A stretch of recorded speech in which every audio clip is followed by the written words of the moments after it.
Let's go. Assalamualaikum warahmatullahi wabarakatuh. Saya Kartika Septiani Amin. Kali ini akan mempersembahkan tugas PKDP tahun 2023 tentang video praktek mengajar. Selamat menyaksikan.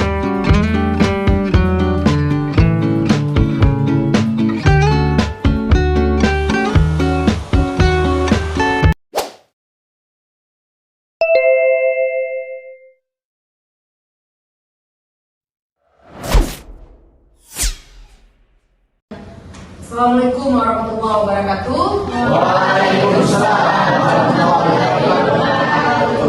Baik adik-adik mahasiswa, sebelum kita mulai dalam pembelajaran hukum dagang pada pertemuan kali ini, silakan terlebih dahulu kita buka dengan doa dulu. Silakan buat saudara Anugrah untuk bisa memimpin doa sebelum dimulainya pembelajaran hari ini.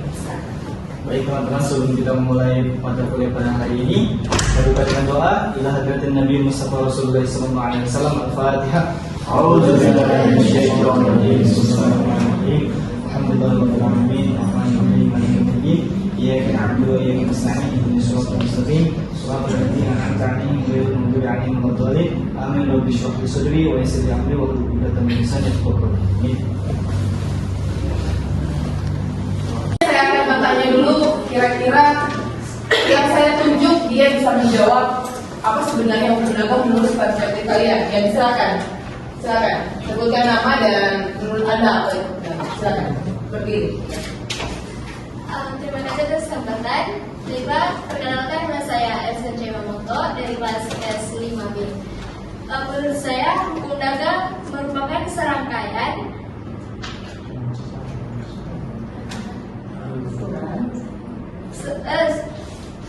peraturan yang mengatur segala kegiatan manusia dalam melakukan perdagangan. Oke, baik. Terima kasih. Selanjutnya, silakan yang pakai kacamata ya. Silakan, menurut Anda apa itu? Saya akan menjawab pertanyaan dari Ibu. Menurut saya, hukum dagang itu. Nama saya Nika Manusia dari kelas S5B. Menurut saya, hukum dagang itu adalah segala jenis hukum yang mengatur kegiatan perdagangan manusia. Ya, kalau ini yang di depan silakan sebutkan namanya. Perkenalkan, nama saya Belatin dari kelas S5A. Hukum dagang yaitu suatu aturan-aturan yang berkaitan antara manusia dan perdagangan. Oke, baik, terima kasih. Dagang ini adalah hukum perdata khusus untuk para pedagang. Ini ada sejarahnya kenapa sampai dibuatkan hukum dagang. Karena kalau mau lihat dari sifatnya itu sama, yaitu melindungi hak dari orang atau subjek hukum. Apa subjek hukum? Orang dan hukum. Nah, objek hukumnya apa? Apa kira-kira objek hukum? Apa kira-kira objek hukum? Apa objek hukum? Objek hukum perdata. Ya, boleh. Nah, perdata itu ada di benua Eropa yang tadi telah dijelaskan. Dianggap hukum perdata itu belum mampu untuk menangani permasalahan yang timbul diakibatkan dengan contoh jual beli. Nah, jadi apa kira-kira yang dipakai untuk menyelesaikan permasalahan jual beli? Yaitu apa kira-kira? Yaitu hukum kebiasaan yang ada di dalamnya, hukum kebiasaan dari satu negara tersebut. Jadi contoh, sebelum adanya hukum dagang, diberlakukanlah hukum kebiasaan. Jadi kalau seumpamanya di satu negara itu dia mengalami kebiasaannya contoh mediasi, maka ya mediasi penyelesaiannya. Jadi belum ada aturan yang baku. Maka Raja Justianus itu membentuk satu kodifikasi yang bernama kodifikasi hukum dagang, atau sebelumnya itu kalau dilihat yaitu Kode de Commerce. Mahasiswa diharapkan setelah ada mempelajari hukum dagang ini, saya berharap sih kalian bisa lulus semuanya setelah menyelesaikan yang sekali pertemuan. Kita baru di awal pertemuan. Diharapkan prodi HES setelah Anda lulus, Anda bisa tahu tentang bagaimana itu perdagangan, bukan hanya pada aktivitas jual beli, namun mencakup seluruh ruang lingkup yang ada yang ada sisi perdagangan seperti perusahaan, dan kebanyakan hukum dagang ini dia diterapkan dalam hukum perusahaan sebenarnya. Dalam undang-undang hukum yang lebih luas lagi, hukum perdagangan, hukum dagang ini adalah hukum perusahaan, itu yang lebih luas. Berarti bukan hanya sekedar dari jual beli saja. Namun kalau jual beli itu hanya yang lebih sempit, hukum dagang secara sempit itu jual beli. Namun secara luas yaitu perusahaan. Nanti diharapkan di saat Anda sudah selesai, diharapkan Anda ada salah satu dari kalian yang memiliki perusahaan. Amin. Baik adik mahasiswa, nah kita mulainya. Silakan Anda melihat video yang akan saya sajikan.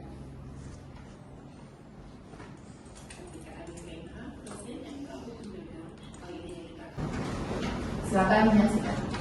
Saya Kartika Andriana, Presiden MK Hukum Dagang. Kali ini kita akan membahas tentang sejarah hukum dagang yang dimulai dengan perkembangan hukum dagang. Perkembangan hukum dagang lebih dulu terjadi di Eropa antara tahun 1000 sampai 1500.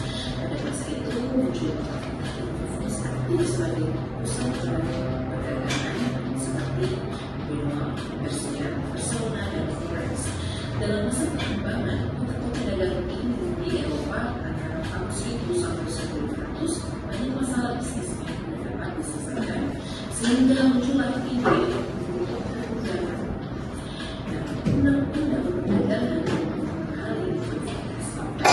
yang disebut Ordonnance Coutumier didirikan oleh Raja Prancis Louis ke-14 pada tahun 1673, kemudian dikodifikasi menjadi Code of Commerce Prancis pada tahun 1807. Lainnya, ketika Belanda menjadi Indonesia, mereka memperkenalkan pengembangan hukum dagang di Nusantara dan pusat perdagangan di Asia sekarang.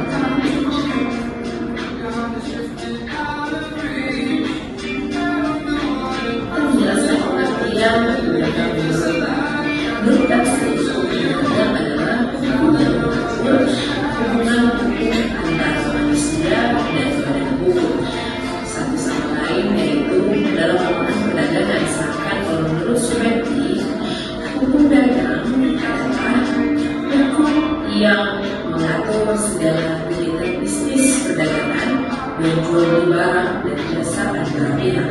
Jika kita simpulkan, hukum dagang adalah seperangkat aturan yang mengatur hubungan bisnis antara para pihak, baik orang maupun perusahaan, yang dilakukan dalam kegiatan perdagangan baik secara nasional dan internasional. Pertanyaannya, apa sih yang diatur dalam hubungan bisnis atau antar pihak dan antar perusahaan?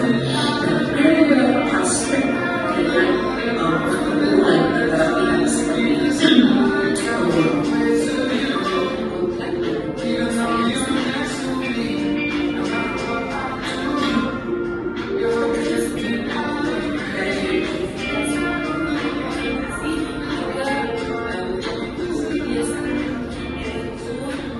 yang disebut pada dua pasal, yaitu pada pasal 13 keputusan Kampung Perdata dan pasal 13 petunjuk Kampung Perdata, dan juga jurisprudensi, yaitu putusan-putusan pengadilan yang berbeda kekuasaan hukum tetap. Selanjutnya, KUH Dagang memiliki dua kitab.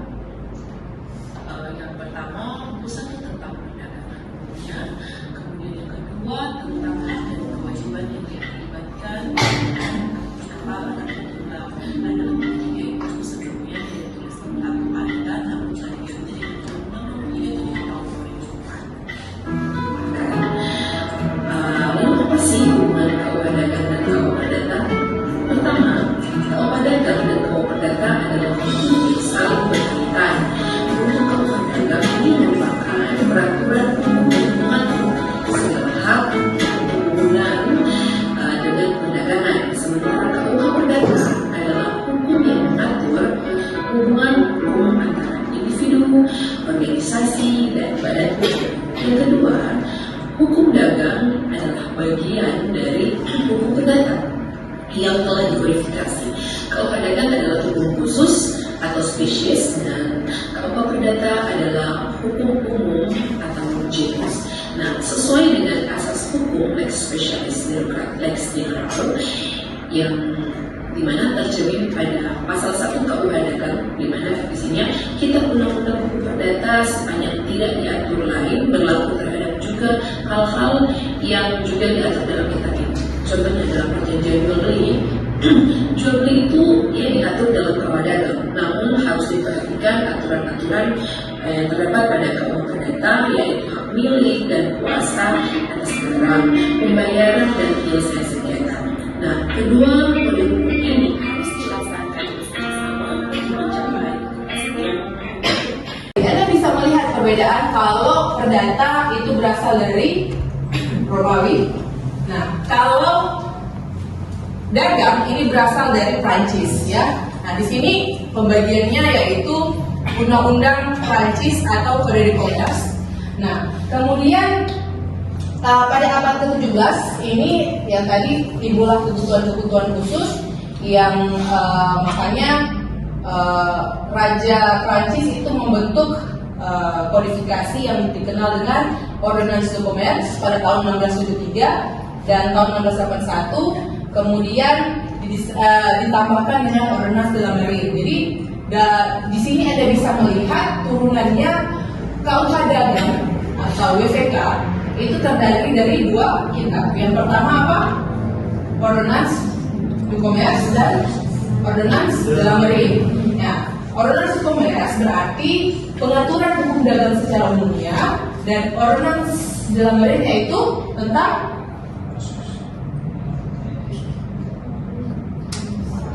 marine, berarti kapal, yaitu pengangkutan. Nah, pengangkutan kenapa? Jadi didesain sedemikian rupa bahwa bukan hanya jual beli yang akan diatur, namun bagaimana sampai prosesnya suatu barang itu sampai ke tangan konsumen, yaitu lewat pengangkutan baik itu udara, laut, dan darat.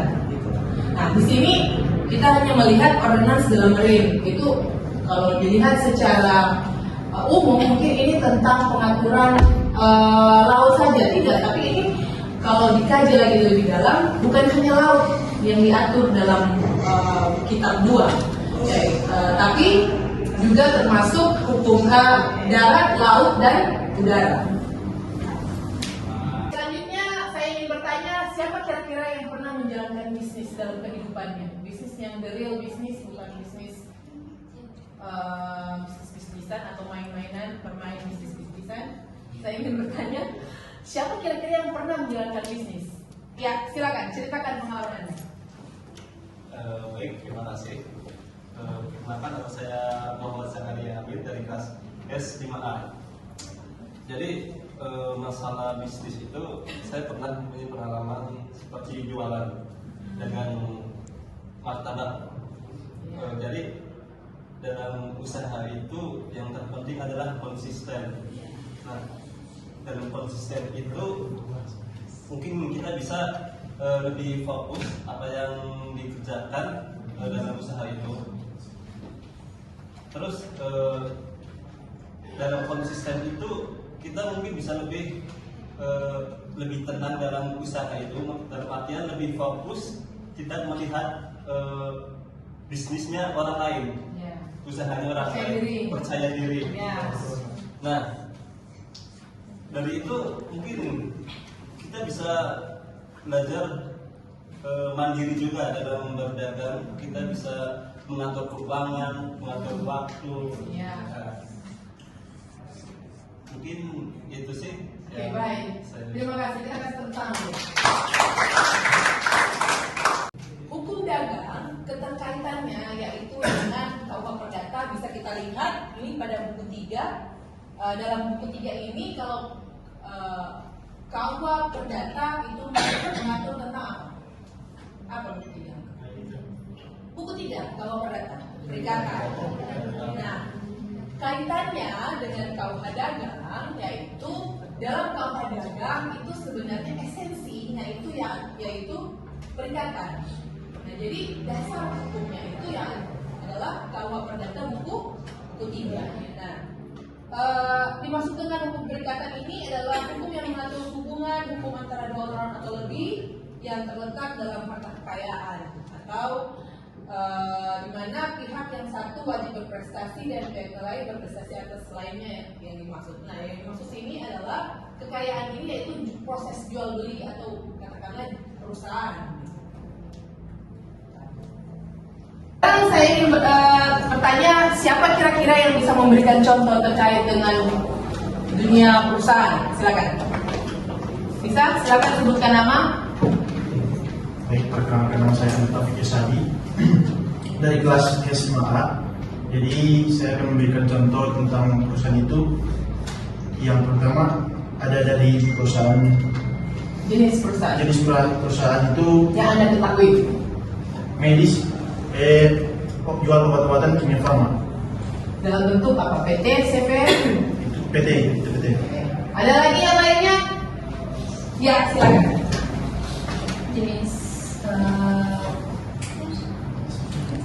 Jenis perusahaan. Ada PT tersebut seperti KFC. Ada lagi yang bisa menyebutkan selain PT? Ya, silakan. Selain PT. CV ada dari Contoh CV apa? ada Bluebird CV kan? CV. CV Ya. CV juga? iya ada CV Ya. Oke, baik. Adapun PT maupun CV dan masih banyak lagi jenis perusahaan yang kita ketahui bersama yang Anda sebutkan tadi akan kita bahas di pertemuan selanjutnya. Selanjutnya terakhir adalah kesimpulan. Nah, kesimpulannya bahwa hukum dagang itu tidak bisa dipisahkan dari hukum perdata dalam hal ini yaitu perikatan. Karena sekali lagi hukum perikatan adalah bagian dari hukum perdata dan esensi dari hukum dagang adalah perikatan. Jadi kita mempelajari bukan untung rugi, tetapi apa yang menjadi dasar dari orang melakukan transaksi, contoh jual beli. Apa yang menjadi dasar? Yaitu kesepakatan. Kesepakatan berdasarkan perjanjian.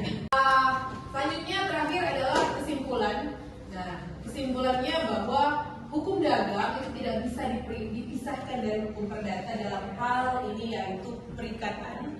Karena sekali lagi hukum perikatan adalah bagian dari hukum perdata dan esensi dari hukum dagang adalah perikatan. Jadi kita mempelajari bukan untung rugi, tetapi apa yang menjadi dasar dari orang melakukan transaksi, contoh jual beli. Apa yang menjadi dasar? Yaitu kesepakatan. Kesepakatan berdasarkan perjanjian. Ya, sekarang saya ingin memberikan Anda tugas, yaitu Anda mencari contoh kasus yang ada dalam jurnal. Bisa Anda lihat di Google Scholar, bisa lihat di situ contoh kasus dari hukum bisnis atau hukum perusahaan atau kasus yang lagi hit sekarang. Kemudian Anda review kasusnya, kemudian Anda memberikan penjelasan atau memberikan kesimpulan dan memberikan pendapat. Kenapa? Karena Anda menurut saya setiap orang itu berhak memberikan pendapat walaupun salah gitu. Kalau menurut saya pendapat itu dikatakan salah atau benar tergantung dari perspektif, kita melihat dari sisi mana. Jadi silahkan Anda mencari tugasnya, silahkan Anda mencari contoh kasus yang terdapat pada jurnal-jurnal, dikumpulkan minggu depan. Silahkan Anda review kasus tersebut dan memberikan pendapat. Kita jangan fokus dia salah atau benar, yang penting Anda memberikan pendapat terkait kasus tersebut. Begitu saja untuk hari ini. Terima kasih. Assalamualaikum warahmatullahi wabarakatuh. Waalaikumsalam warahmatullahi wabarakatuh.